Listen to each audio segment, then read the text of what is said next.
Olá, gente. Essa é a segunda parte da aula assíncrona da semana 2. Vamos falar agora sobre dígitos verificadores e sobre circuitos lógicos. Dígito verificador, o que é isso? Em números longos, geralmente são usados para identificação, como CPF, CNPJ. Existem alguns dígitos, geralmente separados por um tracinho, por um hífen, e eles não são assim o número principal, eles são só dígitos para verificar se a parte principal do número foi digitada corretamente, por exemplo. Eles servem para identificar erros. O erro pode ser porque alguém tentou falsificar, inventar um CPF. Ele inventou de cabeça, e aí os dígitos verificadores que vêm depois do tracinho, aqueles dois dígitos do CPF, não vão estar coerentes com o resto do número. Então você pode usar esses dois para verificar se está coerente e apontar assim, esse CPF é inválido, é errado. Bem, pode ser uma falsificação, pode ser um erro de digitação, né, sem nenhuma má intenção. Você já deve ter passado por isso, de digitar o CPF e algum sistema aí dizer que o CPF é inválido. Aí esse dígito verificador, ele não pode ser gerado de qualquer forma. Ele é calculado a partir do número principal, vamos chamar assim. Aí existem várias maneiras de calcular. Geralmente envolve alguma soma dos dígitos principais, multiplicando cada um deles por algum número, né, que a gente chama de peso, quando tem esse tipo de situação em que você soma multiplicando por número. Então, você multiplica cada um deles por certos pesos e faz uma operação de resto da divisão.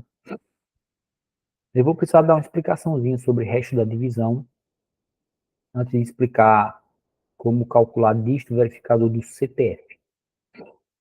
Resto da divisão não é difícil, vocês já viram no ensino fundamental 1, só que do jeito que a gente trata aqui, não é visto no ensino médio, não é visto no ensino básico inteiro.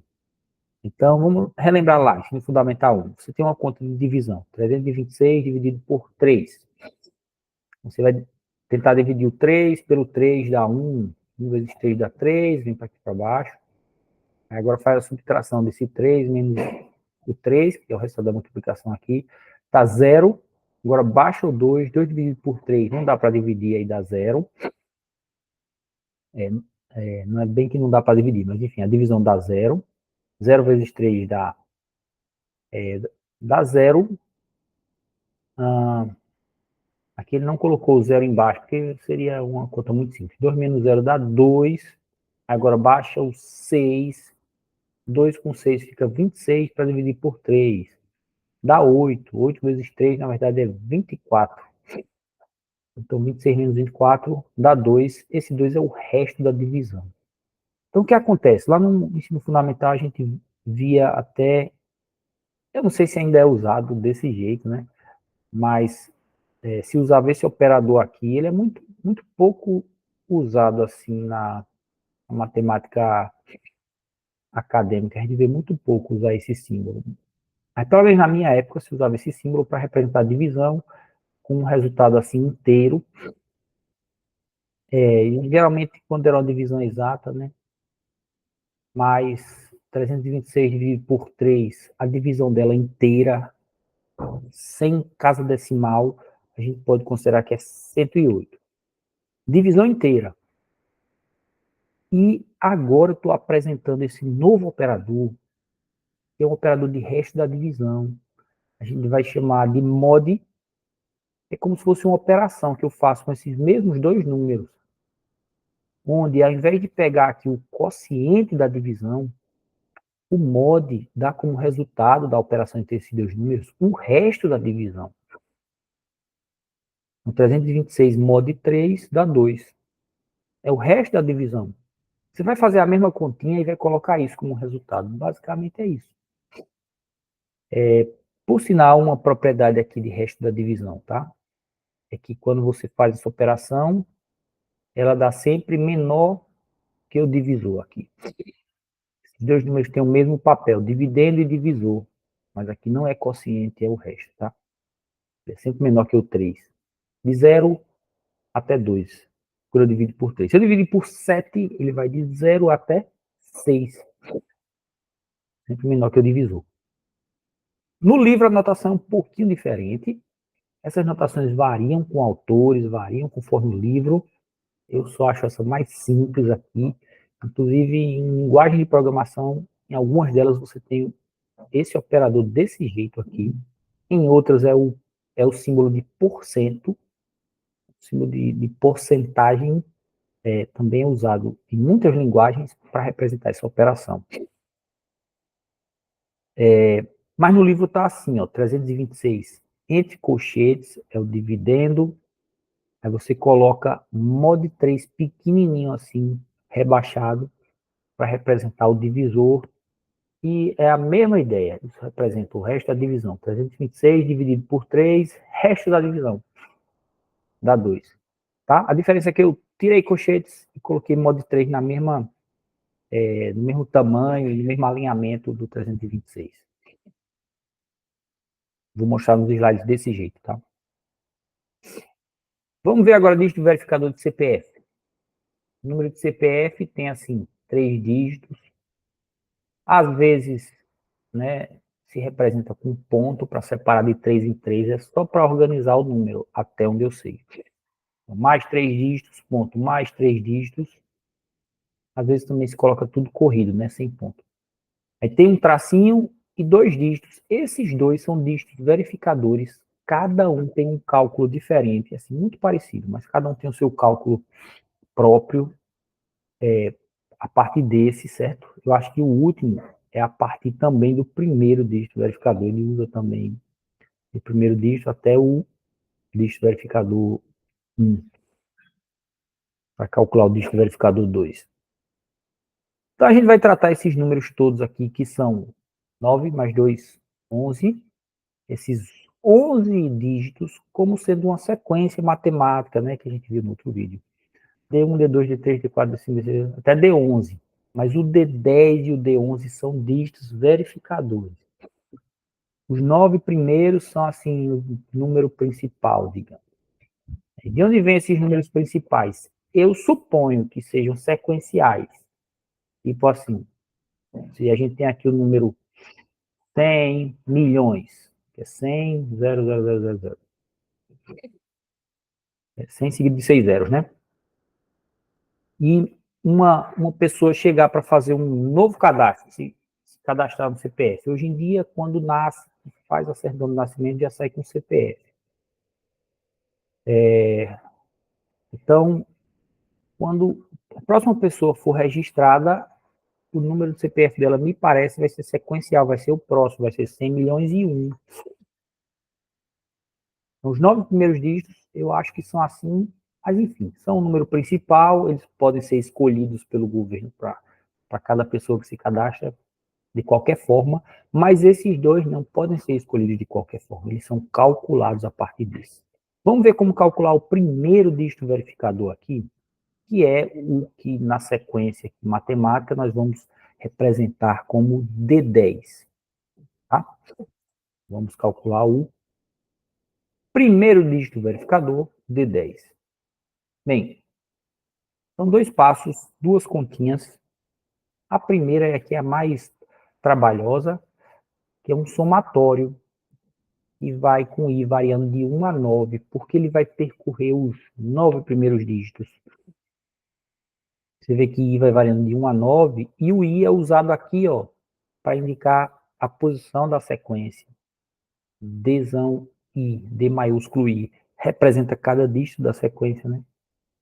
E ele, veja que tem uma multiplicação de 11 menos I pelo iésimo dígito.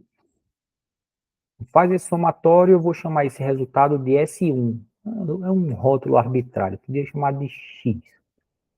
Eu vou chamar esse resultado de S1.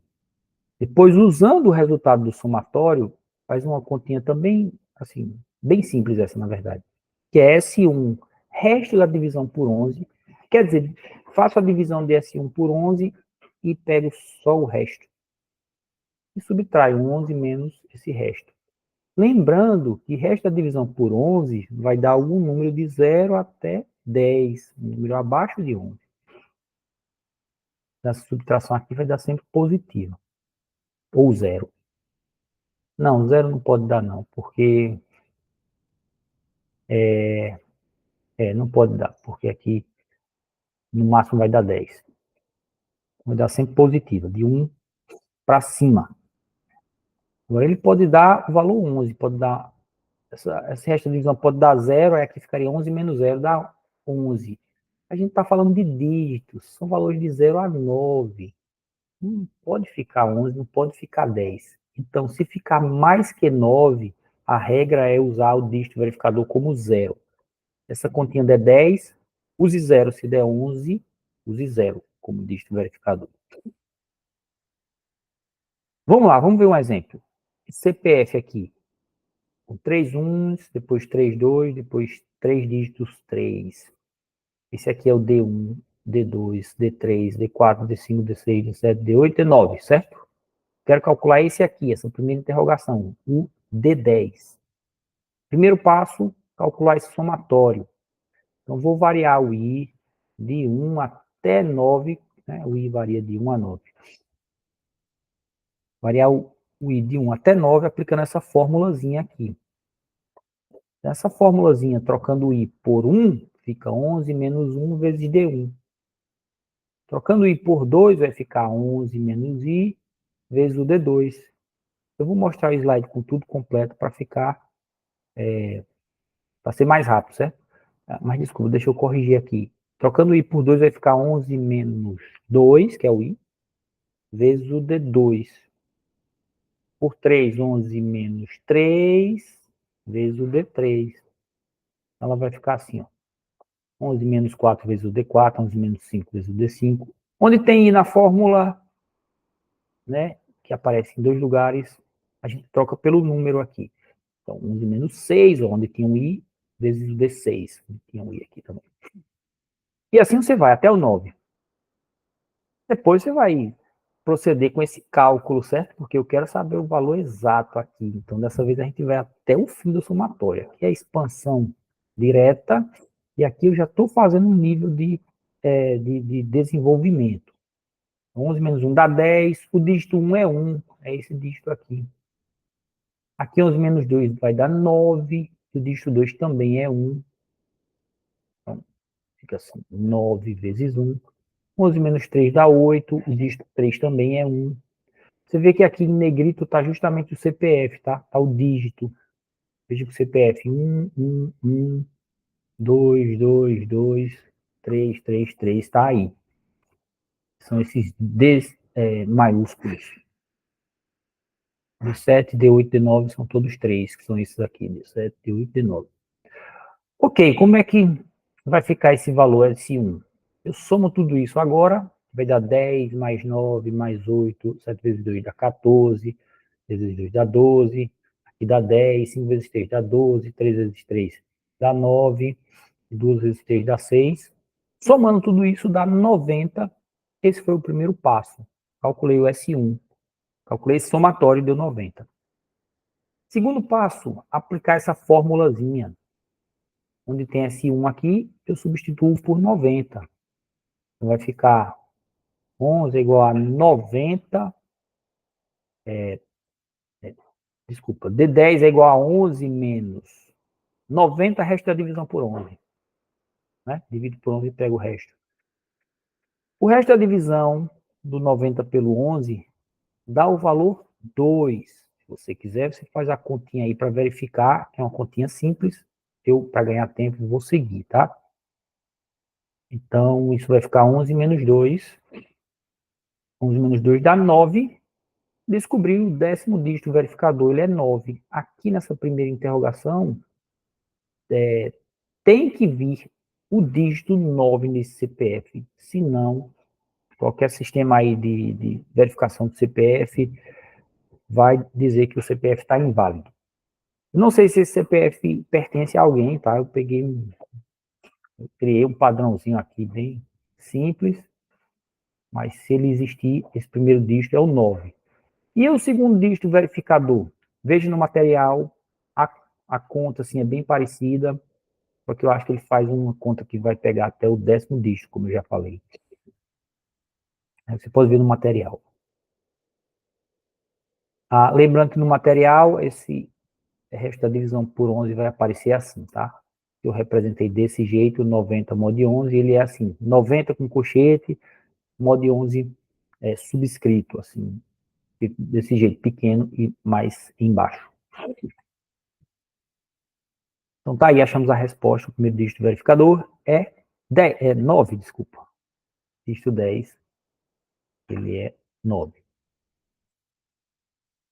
Bem, encerrando essa parte de somatórios, que foi lá no vídeo 1, até dígito verificador, eu quero dizer que não vou cobrar fórmulas de somatórios especiais, a fórmulazinha fechada para uma soma de uma PA, uma soma de uma progressão aritmética, ou outras fórmulas que tenha lá. Não quero que decore propriedade de somatório, e não precisa decorar esquema de dígito verificador. É mais você ser capaz de entender um esquema que eu apresente e saber calcular o somatório, saber calcular um restinho da divisão, que é o que tem nesses esquemas para dígitos verificadores. Então, mas decorar o esquema e ter que fazer de cabeça, não precisa, certo?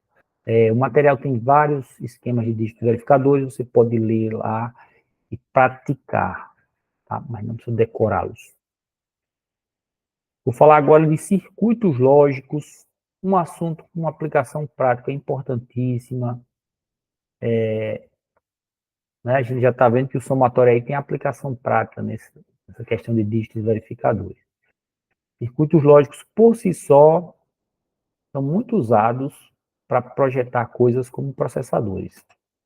Então, tem uma importância na computação grande. Bem, circuitos lógicos, também chamados de circuitos digitais, são parte central de sistemas digitais, sistemas que processam coisas binárias. Por exemplo, o processador de um computador. Em curso de ciência da computação, às vezes também outros cursos ligados à área, mas quase certeza que num curso de ciência da computação você vai ver uma cadeira de circuitos digitais e alguma cadeira de arquitetura dos computadores. Onde você vai ver que o processador é totalmente construído com base nessas coisas aqui que estão no material, essas portas lógicas que eu vou ensinar. Então, o processador ele é projetado, planejado por meio de circuitos digitais, todo o funcionamento dele. A soma de números, a gente projeta um circuito que faz soma, que faz adição. Acredito que coisas como a placa gráfica também tem grande parte ali projetada por meio de um circuito lógico desse, o circuito digital. E placa de controle de eletrodoméstico, certo? Também, tipo assim, não sei quem é dona de casa, ou dono de casa, e já passou por queimar a placa. Eita, queimou a placa da máquina de lavar roupa. Aí é caro trocar essa placa. Queimou a placa da geladeira. É a placa que controla, é a placa que você aperta um botão, aí ela faz uma coisa, você aperta os botões lá e você ajusta o relógio. Tem essa placa de controle, tipicamente também tem circuitos digitais ali. E vai dizer o comportamento dela quando você aperta o botão 1, aperta o botão 2, etc. O comportamento dessas coisas é projetado por meio disso, de circuitos lógicos, que são combinações de portas lógicas. Essas coisinhas aqui e essas são portas lógicas. Na prática, eles são montados com transistor, resistor, capacitor, os componentes eletrônicos que a gente não vai precisar entender. Mas na prática vai ser criada, construída assim. A gente só precisa entender nesse nível aqui, o nível de como se comporta, que depois dá para jogar esse esquema numa placa real. Tá? Então, vamos lá entender como que funciona essas portas lógicas, né? Como é que a gente monta um circuito digital para projetar um circuito real, uma placa controladora, um processador. Bem, essas portas lógicas e o circuito em geral, eles processam informações binárias. Vocês devem saber que no computador tudo é processado assim, né? De forma binária. E são informações dadas por sinais que podem estar em dois estados distintos, 0 ou 1. Geralmente, no nível de uma placa, pelo menos, uma placa física como essa, geralmente isso vai ser por meio de fios que conduzem corrente elétrica, e aí se usa voltagem baixa para representar o 0 e voltagem alta para o 1. Não é alta que dê para causar dano na saúde de alguém, não. É só assim, tem um nível lá mais baixo, representa 0. Um nível um pouquinho mais alto, representa 1. Isso também pode ser associado à ideia de algo desligado no 0 e ligado no 1. E eu quero, em especial, que vocês associem isso à ideia de falso, quando é 0, e 1, quando é verdadeiro, porque isso vai ajudar a entender o próximo assunto. Tem certa semelhança aqui. Bem, então cada fiozinho desse corre algum sinal que pode ser 0 ou 1. Quando ele passa por uma porta lógica, ele pode ser mudado de 0 para 1, por exemplo. A porta faz. Aí ele continua alterado. Olha a porta, essas portas lógicas da esquerda para a direita, tá? E aí algumas portas recebem dois sinais, aí passa aqui alguma combinação dos dois, que vai ser 0 ou 1, tá? Aí vem, segue para a próxima, e junto com o sinal daqui, essa porta vai decidir se vai sair um 0 ou 1. E eu vou representar circuitos que tem só uma saída, mas pode ter várias. E eu quero saber qual é o valor da saída do circuito. Eu vou explicar isso, mas a gente vai entender cada pedacinho desse primeiro. Cada pedacinho desse é a porta lógica. Esse sinal que vem aqui, e entra, que são as entradas, podem vir de sensores, tipo assim, um sensor de presença. Não tem ninguém no ambiente, ele está com sinal 0. Um sensor de presença que está ligado aqui. Tá? Agora, tem alguém no ambiente, o sinal subiu para 1, aí aqui vai estar correndo um sinal elétrico que representa 1. Pode vir também do teclado, você aperta um caractere, esse caractere é representado por uma sequência de dígitos 0 ou 1. 01, 001. A memória do computador e tudo que passa pelo computador, pelo processador, também são pedaços de zeros ou uns. Geralmente a gente divide em bytes, cada byte são 8 sinais, 0, 1, 0, 0, 0, 1, enfim, 8 sinais desses. E aí quando você vai fazer alguma operação no computador, tipo somar dois números, cada número é um bocado de sinal 0 e 1, e o número vai correr cada dígito dele como um sinalzinho separado por um circuito que faz a soma. Então é isso, um número grande, né? Tipo 50, não vai correr todo por um fio só. Esse 50 vai ser representado como uma sequência de zeros e uns. Cada dígito 0 ou 1 vai correr num fio aqui. Estou usando uma terminologia informal, né? O sinal vai correr no fio, mas só para vocês entenderem, eu não sou especialista nessa área, nem de eletrônica, nem nessa parte de hardware, de construção, projeto de hardware. Principais portas que a gente vai ver são as portas AND, OR e NOT. Em português, o AND é o E, geralmente a gente fala no dia a dia I. O OR é o OU e o NOT é o não. Eu vou explicar a ideia dessas portas e explicar a ideia dela em português. Porta NOT, eu acho que é a mais simples para começar. Ela representa um não, ela representa uma negação ou uma inversão do sinal. Porque ela dá a saída 1 se e somente se a entrada for 0. É assim, essa é uma portinha NOT, ela pode aparecer pequenininha e às vezes aparece só uma bolinha que também representa NOT, também representa negação. Se o sinal de entrada aqui vier como 0, ela dá saída 1. Por isso que eu digo que ela dá saída 1, somente se a entrada for 0. Mas se o sinal aqui vier 1, ela dá a saída 0. Tá? Porque a saída 1 dela é atrelada à entrada 0. Se for outra entrada, ela dá saída 0. Então, a gente pode fazer uma tabelinha para representar isso. Se a entrada for 0, saída 1. Entrada 0. Estou chamando a entrada de A, mas podia ser X, Y, Z, não é o A automaticamente, ele não significa entrada, tá? O A automaticamente não significa entrada. Mas aqui sim, eu usei A para representar a entrada. Então, se a entrada for 0, a saída vai ser 1. Se a entrada for 1, a saída vai ser 0. Aqui a saída está sendo representada por um S, e ele também está representando por meio de uma expressão. Você pode colocar uma barra em cima de um certo sinal, isso representa a porta NOT aplicada naquele sinal. Representa a negação. Então é como se fosse assim, responda o contrário. Responda o não. Tipo assim, aqui diz verdadeiro, aí a porta diz, não, é falso. Você diz falso, ela diz, não, verdadeiro.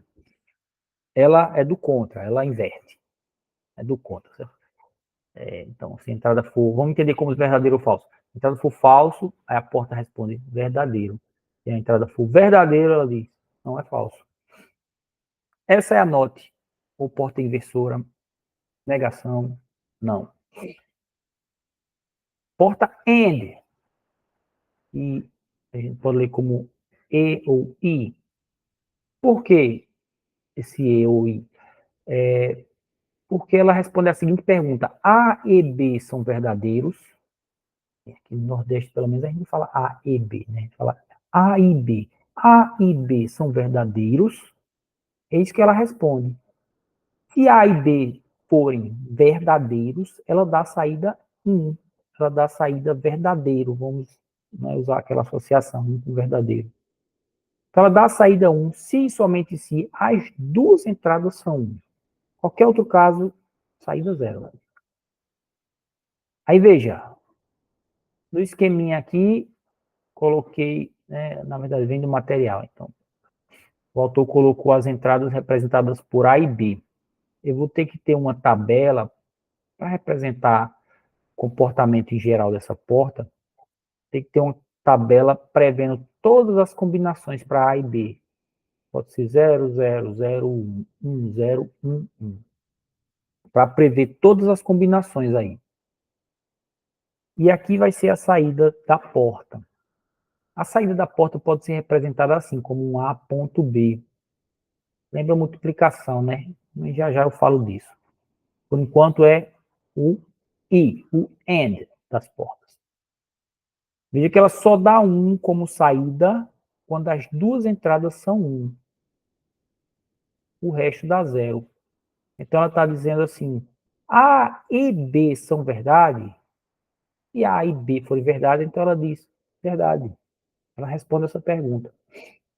Agora, A e B são verdade aqui? Não, as duas são falsas. Falso.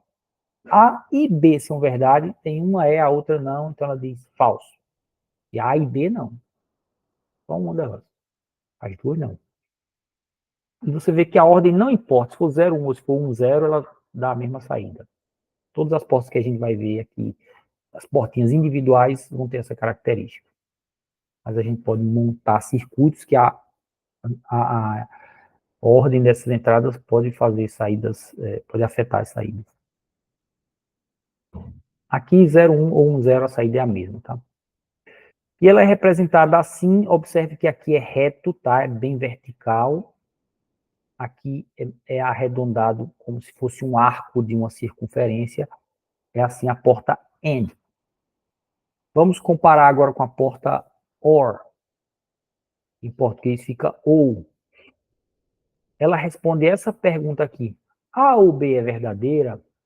Mas tipo assim, pelo menos alguma delas, pelo menos alguma, também prevê a possibilidade de ser as duas, tá? Então, tem uma delas como verdadeira, pelo menos. A ou B é verdadeira. É isso que ela vai responder. Então, ela dá a saída 1, se e somente se qualquer uma das portas for 1. Basta uma. Se as duas portas forem 1, tudo bem. Esse é um ou mais inclusivo. A gente vai ver um ou exclusivo. Ela quer saber se alguma das entradas está dizendo a verdade, vamos dizer assim. Então, se só a entrada B disser verdadeiro, ela diz verdade. Tem uma delas dizendo verdade. Se só a entrada A for verdadeiro, ela diz verdade também. Ó. Tem uma delas dizendo verdade. E se as duas forem verdadeiras, as duas entradas aqui vem o sinal 1, aqui vem o sinal 1, ela dá como saída o sinal 1. Ela diz, pelo menos uma delas está dizendo a verdade. As duas estão dizendo a verdade? Então, pelo menos uma, com certeza, está assim. A ou B é verdadeira? Sim, A ou B é verdadeira. As duas são. Então, é um ou que só precisa uma ser verdade, que ela já dispara aqui o sinal verdade, certo? Novamente, as duas entradas a gente tem que variar todas as possibilidades e a cada momento, obviamente, o circuito vai estar só em uma situação dessas, tá? Aqui é a descrição de tudo que pode acontecer nessa portinha lógica. Mas, num certo momento, o circuito vai estar só em uma situação dessa, em um estado desse. Entrou a entrada 0 e 0 aqui. Nesse momento, essa porta vai estar dando saída 0. Em outro momento é que vai ter, talvez, essa situação. Entrada 1 e 1. Aí vem o sinal 1 aqui, o sinal 1 aqui. Nesse momento, o circuito vai dar a saída 1. Isso pode ser representado como um A mais B. A ideia é da porta ou, tá? Mas, claro que lembra a operação de soma. E se você observar, se você fizer a soma dos dois sinais de entrada como se fossem números inteiros, dá a saída, exceto que quando passar de 1, você deixa em 1 mesmo. Então, 1 mais 1, que daria 2, né? Mas você deixa 1. Não pode passar de 1. Então, é como se fosse uma soma, assim, dá para fazer essa analogia para ajudar a lembrar. E aqui, voltando para a porta end, você pode fazer multiplicação, que dá exatamente o valor também. 0 vezes 1 dá 0, 1 vezes 0 dá 0, 1 vezes 1 dá 1. Aqui dá certinho, tá? Sem precisar de nenhum ajuste no valor. Então, perceba a diferença agora no formato da porta. A porta OR, ela é arredondada aqui, enquanto a porta END é vertical, assim. A porta OR aqui não é bem um arco de uma circunferência, não, certo? Ela é um pouco pontuda. A porta END é um arcozinho, parece uma parte da circunferência. Então, tem essa diferença aqui. Mas o que eu acho mais fácil é identificar isso aqui. Você vai ver essas portas desenhadas um pouquinho diferente, em um esquema ou outro, numa questão ou outra, num livro ou outro, mas se diferencia bem por isso aqui, tá? E pelo fato dessa ser um pouco mais pontuda. Bem, expliquei as 3 principais portas lógicas. Tem uma quarta ainda, mas essas 3 dá para fazer tudo com elas. Mas eu vou falar da porta SHOR e o livro fala de outras mais. Mas o SHOR é só para contrastar com essa porta OR. O SHOR é um OU e quer saber assim, se só uma delas é verdadeira. Vamos ver. SHOR é ou exclusivo. Em inglês é como se fosse o X de exclusive or. Exclusive começa com E, mas o X está ali, né? Então, eu acho que foi daí que veio o nome. É um exclusive or. Ela dá saída 1. Se somente se só uma das portas, apenas uma, for verdadeira, aí ela dá saída 1. Ela quer responder assim: apenas uma das entradas é verdadeira, não é pelo menos uma, como no anterior é, apenas uma.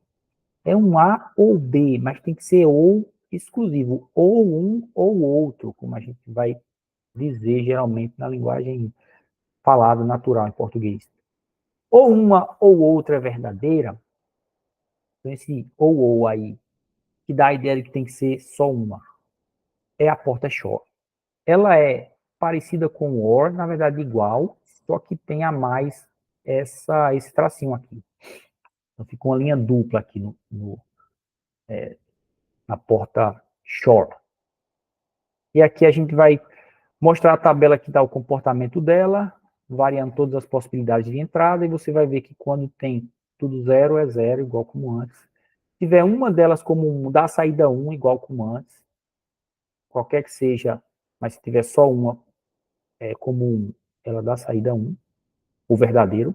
Mas se as duas forem 1, se as duas forem verdadeiras, as duas entradas aqui vierem com sinal 1, ela não dá saída 1, não, ela dá 0. Só esse caso aqui muda em relação ao OR. Ela é uma porta, certo, que exige exclusividade. Só pode ter uma verdadeira. As duas são verdadeiras? Não. Então, vou responder falso.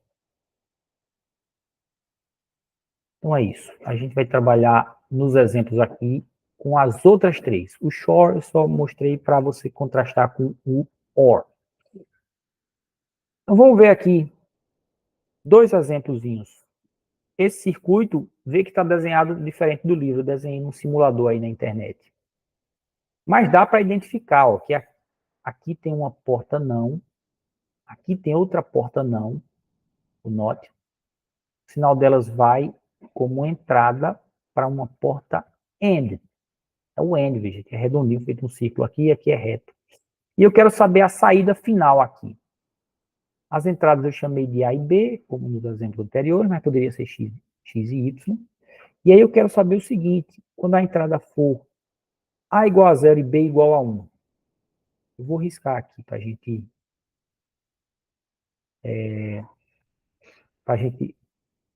ir calculando a saída desse circuito. Aqui já não é uma portinha só, são três encaixadas, conectadas aí.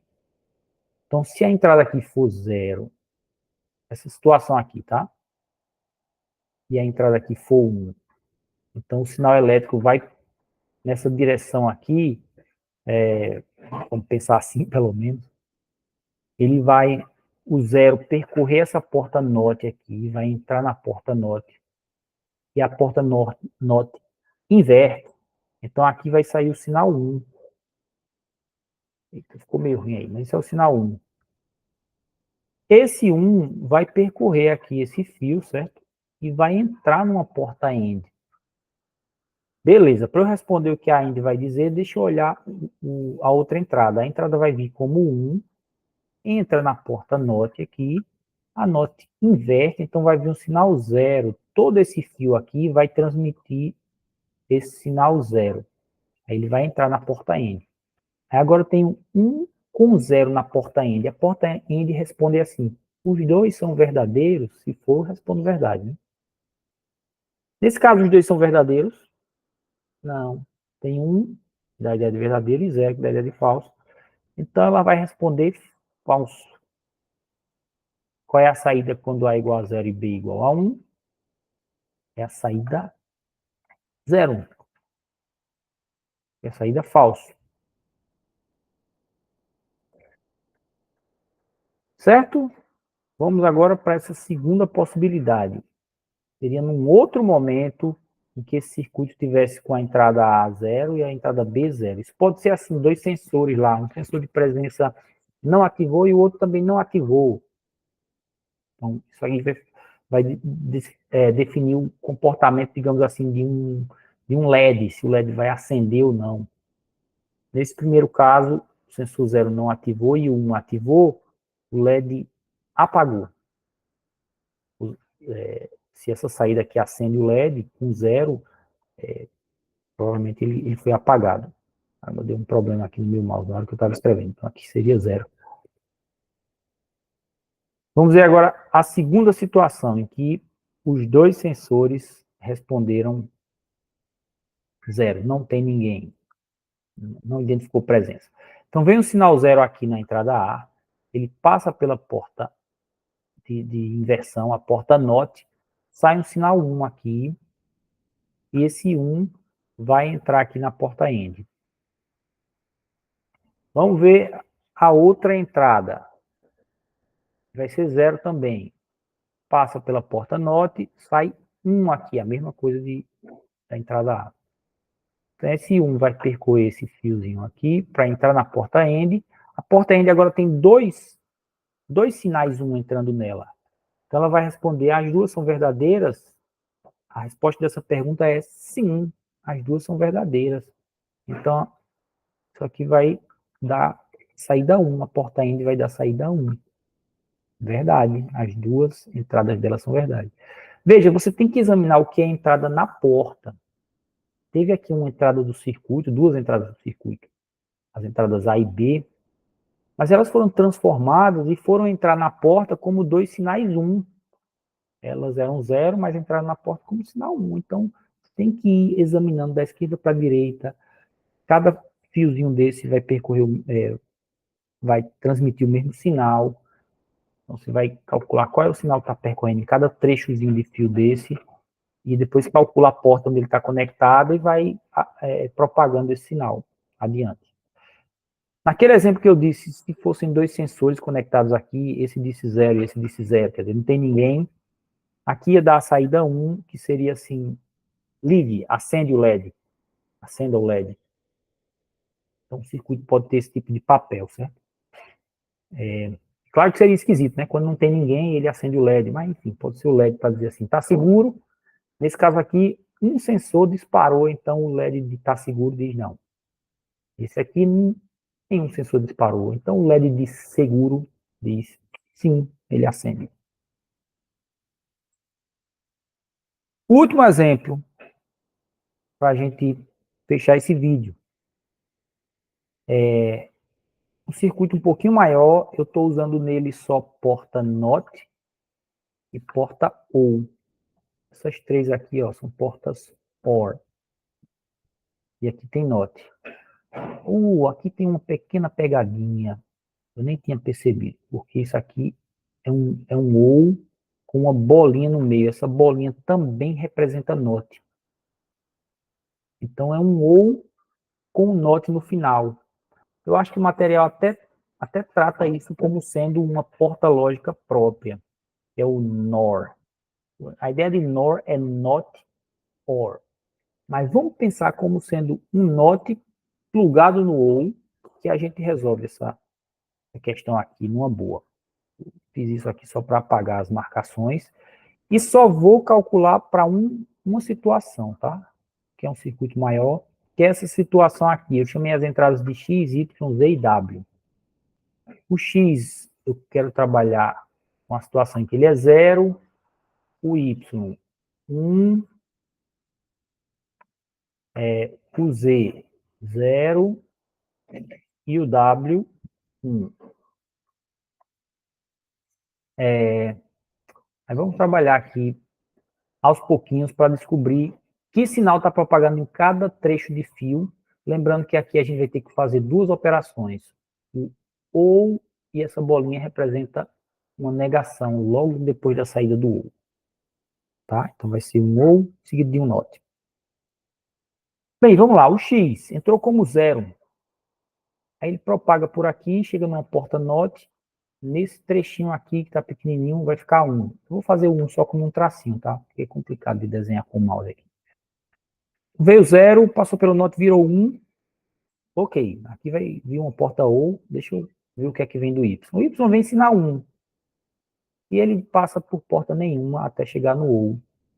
Então essa porta OU aqui, ela recebeu dois sinais 1. O OU, basta um deles ser 1, o OU já responde 1, tá? Então esse OU aqui o OU sozinho vai responder 1.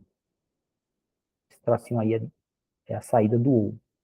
Só que imediatamente ele passa por essa bolinha, às vezes chamada até de uma bolha, e essa bolinha representa também a porta NOT, que inverte, né? Então o 1, que seria a saída do OU, imediatamente vai ser invertido aqui e vai vir 0. Então a entrada para esse OU aqui, esse é um OU normal, sem o NOT no fim. Então a entrada desse OU aqui é 0. Beleza, vamos analisar agora o que passa nos outros fios aí, o que é que vem das outras entradas e tal. Então, temos a entrada Z e W. O Z vai direto como 0 para essa porta OU aqui, ou seguida de NOT também. O W vem como 1, passa numa porta NOT, tira 0. Então esse OU aqui recebeu 0 que veio do Z, e esse 0, né, que foi já uma transformação do W. Mas ele recebeu 0 e 0. Porta OU com 0 e 0, na verdade, é a única situação que ela responde 0. Ela só precisa de um dos dois ser 1 para responder 1. Mas se os dois forem 0, só nessa situação, ela vai responder 0. Então a saída desse OU seria 0. A saída imediata dele. Mas logo em seguida já tem uma porta NOT aqui conectada, que muda, inverte esse 0 para 1. Então, a gente vai entrar aqui um sinal 1 na próxima porta. Ele vai se propagar aqui, né, como sinal elétrico. Então, a gente vai ter 0 e 1 nessa porta U. Essa porta U... eu até coloquei aqui o esquema da porta U, né? Quando ela recebe 0 e 1, a ordem nem importa se é 0, 1 ou se é 1, 0. Ela responde 1. Então, aqui ela está com 0 e 1, ela vai responder 1. Então, a saída final desse circuito foi 1. Essa saída pode ser para acender um LEDzinho de uma placa da sua geladeira, ou, sei lá, um LED 1 de segurança, de um painel de controle de um sistema de segurança, etc. Mas a saída foi 1, tá? E lá na atividade avaliativa, vocês vão ter que fazer alguma coisa como essa, calcular a saída de um circuito e responder lá. Acho que são 2 questões. Só para mostrar que essas portinhas, por mais simples que sejam, você conectando elas direitinho, você consegue fazer um circuito que soma 2 números e assim faz operações diversas, que compara 2 números, que subtrai, consegue fazer, como eu disse, inclusive usando esse circuito somador, você consegue fazer um processador. O processador dentro dele tem o cálculo de soma e tudo mais por meio de circuitos. Então, esse exemplo é um exemplo de circuito somador, só para vocês verem um circuitozão maior. Ele opera em números representados de maneira binária. Um número seria o sinal A0, A1, A2, A3. Geralmente o número é tratado assim da direita para a esquerda, então aparece invertido mesmo aqui, de propósito. O outro número seria B3, B2, B1, B0. Esse número seria binário, então seria representado com zeros e uns. Por exemplo, o número, vou colocar aqui nos Bs, né? Número 1, 0, 0. Eita, que o mouse agora travou de novo. E 0 representa 8. Esse código binário 1, 0, 0, 0 representa 8. Então, viriam um número representado aqui pelos Bs, outro pelos As. Esse circuito diz como é que você pega essas entradas e faz operações aqui de XOR, e de AND, e de OR. E calcula o número de saída representado pelo C0, C1. É isso? Não, é não. É o S0, S1. Esses são os bits, os dígitos que compõem o número de saída. S0, S1, S2, S3. Só para mostrar um circuito maior, assim. Né? Esse circuito faz soma. Bem, fechando essa parte de circuitos, não vou cobrar outras portas lógicas, NAND, XOR, XNOR, tá? De certa forma, eu até mostrei uma porta NOR aí. É o OU com o NOT no fim. Só é você entender assim que a bolinha é uma porta NOT plugada no fim da outra. E você faz. Mas eu não vou cobrar essas outras. As principais são AND, OU e NOT. Para mim, que eu pretendo cobrar. Na atividade avaliativa, eu só cobro essas. Não vou cobrar propriedades das portas lógicas que estão lá no material por meio de expressões, né? Não com desenho, com diagrama, mas com expressões. Não vou cobrar que você decore isso, nem vou cobrar que você desenhe os circuitos a partir da expressão.